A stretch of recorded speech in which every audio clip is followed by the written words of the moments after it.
Cell's back, not only being involved in the Tournament of Power, but now actually being revived. And with him on the loose in space, what's going to happen next? We'll cover all that and more in this 11th part of Wrathful Saiyan Tales Group Back. After teleporting, Cell arrives on a brand new planet that he hasn't seen before.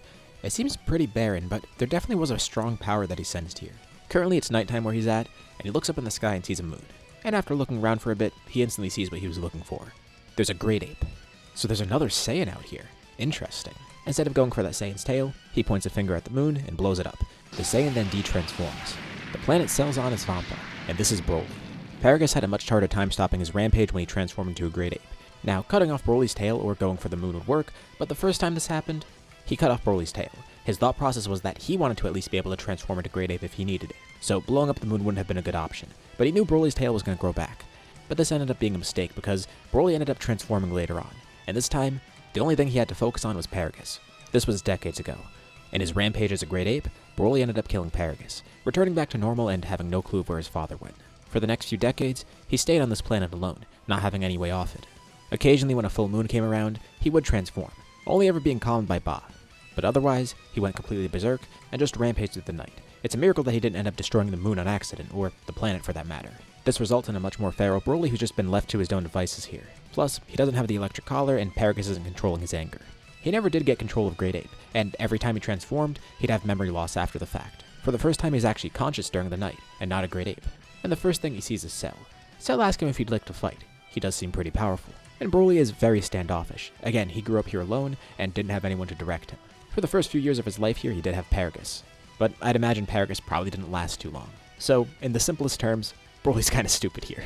After all, he was just a kid that grew up on his own, with no one else around him. He could speak by now, but he doesn't have any sort of formal training in fighting, and without Paragus there to teach him other things, he's basically just got the intelligence of a kid. But he knows what Cell's trying to do, and he questions who Cell is and why he's here. He doesn't look like any of the other creatures on this planet. And Cell comes to find out too that Broly's pretty dull. Weird. He asks Broly how he got here, and Broly doesn't really remember. He must have been exiled to this planet somehow, and then no one ever found him. Well, Cell doesn't care about any of that. All he cares about is fighting Broly, so he asks again, does he want to fight? Cell can help him get that power under control. And besides him not really having a choice either, like I said, Broly is more feral, so yeah, he goes for the fight, and gets ready to face off against Cell. Pretty quickly, he ends up accidentally going into his wrathful state, which Cell's of course familiar with. He has it himself, and he's seen the other Saiyans do it. He wondered if this is the first time Broly's done this, and actually it isn't. Broly would occasionally rampage so much that he'd even do this during the day sometimes. It's not like he consciously ever went into this though. It was always like accident, and because of that, he still has the mentality of a great ape here. But compared to the other Saiyans, Cell can see that something's different about his version of the wrathful form. The other Saiyans have some sort of control. He's completely mindless, and Broly keeps on growing during the fight too, getting more enraged and getting more power, also adapting to the fight surprisingly. The two keep fighting and Cell's able to keep up with wrathful Broly, and he wonders if he can go Super Saiyan, and at some point he does. Broly's a lot more prone to anger, and now actually facing someone who's threatening to kill him, that anger is triggered pretty easily, and Cell's able to get him to transform into his Super Saiyan, and he's completely berserk. This is the first time Broly's actually done that. And the power in his Super Saiyan form is shocking to say the least. Cell definitely didn't expect this. This is like something he'd see with Gohan, not with Goku or Vegeta. They have godly ki right now which lets them be a lot stronger, but this Saiyan has no godly ki, this is just regular ki. As regular as Broly could be, he guesses. And Cell tries to fight him, but Broly continuously grows throughout the battle, and Cell doesn't really stand a chance. Even after all the great power he gained, he's still relatively pretty weak, especially compared to someone like Broly. So, Broly ends up destroying Cell. Thankfully Broly's pretty sloppy, and Cell regenerates completely. Getting a nice little boost in power from that too. That's fun. He might be able to exploit some power boosts from this, but at the same time, it's not like Cell has infinite energy and he can't just keep on regenerating like that. At some point he's gonna get worn out. But you know, this could be a nice cheat code for him. Like he can come here occasionally, let Broly destroy him, and then grow stronger from that until Broly has no use to him. Although, he does have another set of powers that he could try and use. That magic he has from Moro. What if he were to absorb Broly's power? He doesn't really have a control on this just yet. All he did was absorb Moro completely, and he never actually got to use this to its fullest extent. Like, when he went to the Galactic Patrol prison, he absorbed people the normal way, with his tail.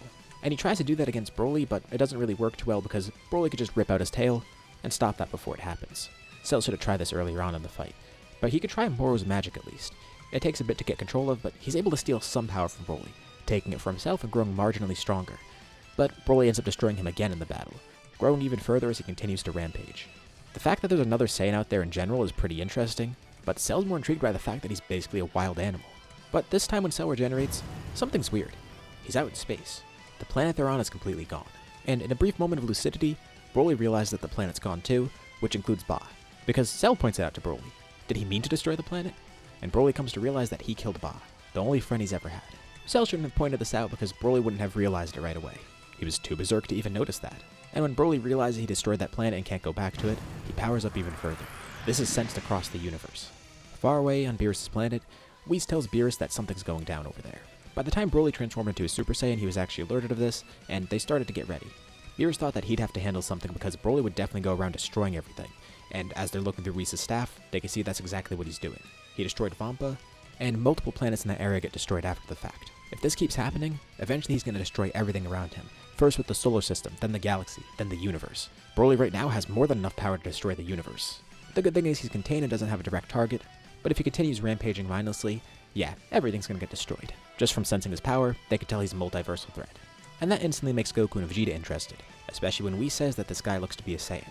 Not to mention, he's fighting Cell, so they jump at the opportunity. Whis brings them to a planet nearby, and they power up, trying to get Cell's attention. Goku then communicates with Cell mentally, telling him to come to this planet, and Cell then teleports over there. What a surprise seeing both of them out here. They must have sensed the battle going on. Exactly, they're here to stop it. Well, Cell says he was going to try and stop that himself. Vegeta powers up into Super Saiyan Blue and threatens to destroy Cell, but Cell says there's no need for that. He actually didn't intend for this to happen. He was just looking for strong people to fight. And he explains what he's seen with Broly so far. Another Saiyan surviving is interesting on its own, but now they know from Cell that he's completely animalistic. Well, they don't really want to just kill him right off the bat because he doesn't know what he's doing, and they kind of want to learn more about him. Especially in Goku's mind, he could be a potentially good opponent in the future.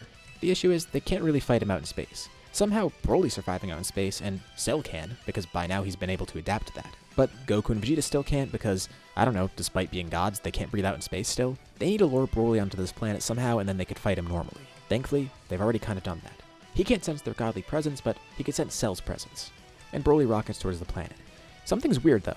He's a Super Saiyan, but now his hair is green. He's already gone full power thanks to Cell. Actually, more like thanks to himself destroying Vampa. Goku tries fighting him in Super Saiyan Blue, and Broly lands a single punch at him. Goku is sent flying to the other side of the planet that they're on. Alright, clearly he's way stronger than they thought, so Vegeta powers up beyond Super Saiyan Blue. While Kakarot finds his way back over here, Vegeta's gonna have his fun. Cell says if they buy him some time he could absorb Broly's power, but Vegeta says there's no need. Vegeta then showcases Wrathful Blue. Not a lot of opponents are strong enough to even handle it, but he thinks Broly will. Goku and Vegeta are notably stronger because a few months have passed since the Tournament of Power. So Vegeta starts fighting Broly on his own. Broly has grown a lot by now too. And Vegeta's having a really tough time fighting Broly alone, but he's not getting completely decimated by Broly, which is a good sign. It's unfortunate, but it looks like he's going to have to team up with Kakarot again. He would have loved to take on this fight on his own. And while that would be a fun option, Broly's too berserk to try and do that with. They need to take this really seriously because if they don't work together, well, everything's going to get destroyed. That, or Beerus is going to step in and ruin the fun for them. Cell looks over to see that Whis and Beerus have been floating there the whole time. Beerus is basically here as backup because in case someone needs to destroy Broly, he could just do that. And Whis came here as transport.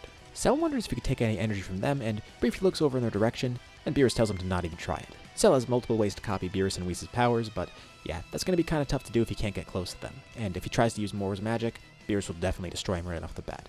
So he just watches the battle. Goku then appears over the horizon, also now in Wrathful Blue, lending his assistance to Vegeta. The two of them fight alongside each other, once more cooperating with great synergy, and combined, their strength does overpower Broly's. It's interesting to see that he's using the same type of power as them. Well, kinda. Initially he went into the wrathful state, but he couldn't handle it. He really is a unique case. Vegeta theorizes that he might be mutated in some way. He's clearly not a normal Saiyan. No normal Saiyan would have this type of power. Plus, he's never seen green hair. Well, besides Kale in the Tournament of Power, but she's from a completely different universe. Now that he thinks about it, she was berserk too. Although those Saiyans didn't have tails. So he wonders what's up with Broly. Of course, he doesn't know the whole story with Broly and how he was sent away in the first place. Without Paragus to explain it, he knows none of that. Broly probably doesn't even recognize Vegeta because it's been so long without Paragus that he didn't have that instilled within him. But Goku and Vegeta work together, defeating Broly and knocking him unconscious. Not killing him though, because there's no reason to do that just yet. Beerus then descends down and gets ready to destroy Broly, but Goku jumps in front of him and asks him not to do that. He wants to learn more about this guy because clearly he didn't mean to do this.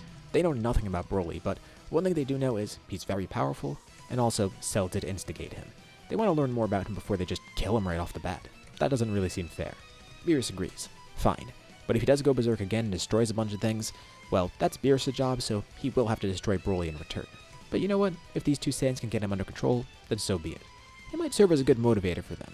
They look around and see that in the middle of the battle, Cell seems to have disappeared. He actually did collect some energy from Broly, and a little bit from Goku and Vegeta, but he didn't really want them to notice. By using Moro's magic, he absorbed that power, and got a lot stronger. and he wants to test out this power right away, but not against Goku and Vegeta. He takes this opportunity to head to Earth and test it out against Gohan, and he's been able to draw Gohan out. Gohan's not too surprised, and he did expect Cell to return eventually because, well, he promised it. He wanted to fight Gohan after all. And you know, this could be a pretty good opportunity for him. He does sense that battle going on out in space, and Cell says there's no need to worry about that. His father and Vegeta have that handled. Wait, so is he out there? Actually, yeah, he was the one who instigated it. He discovered another Saiyan, and he's sure Gohan will hear more about it soon. But Cell's got a lot of new powers here. He's not sure if he's exactly ready to fight yet, but he really wants to. Gohan says he's not going to hold back though. And Cell says that's fine. He needs to gauge his power anyways, especially now that he's gotten some of Broly's strength, as well as some godly ki within him. And Gohan wasn't lying. He doesn't hold back. He powers it. There's a huge surge of energy. What is this, Super Saiyan 6? He knows Gohan had Super Saiyan 5, but this power is far beyond that. It feels different. Usually that power that he felt with Wrathful, that's not there. But there's still an intense anger within this form. It's intimidating. Even before the tournament power he was training for this, he even let Cell know that. He's completely neglected his non-Saiyan side, and Gohan was able to discover something deep within him, derived from his immense rage. And this is just Cell's luck, fighting another opponent with uncontrollable rage and power. This is Gohan's beast form, and pretty quickly with it, he's able to defeat Cell.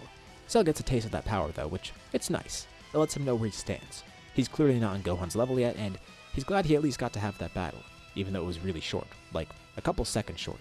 Cell still does have a ways to go, and knows he's going to grow a lot in the next few months and years. So he'll be back to fight Gohan again, and he assumes Gohan's next step is combining that with Super Saiyan 4. Well, that's the goal. Gohan doesn't know if that'll be possible, but hey, it's worth a shot. And if not, he has this form to work on, and it's his strongest form right now. Something unique to him too. It's been buried away within him since he was a kid. Neither of them are even close to getting done with their powers. So, Cell then teleports away once more, and right as he leaves, Goten shows up on the battlefield. Pretty bummed because he missed it. He wanted to fight Cell for a bit because, recently, he unlocked Super Saiyan 4 for himself. Gohan says he just missed Cell, and maybe next time he'll have a chance to fight him. And with that, we'll leave off here for now. What'd you guys think about this part? What's going to happen next? Leave your thoughts and ideas in the comments below. I'd love to see what you guys think. As usual, be sure to drop a like and subscribe if you haven't already. It really does help out the channel, and it shows me you want to see more videos like this. Anyways, thank you all for watching, and I'll see you all in my next video.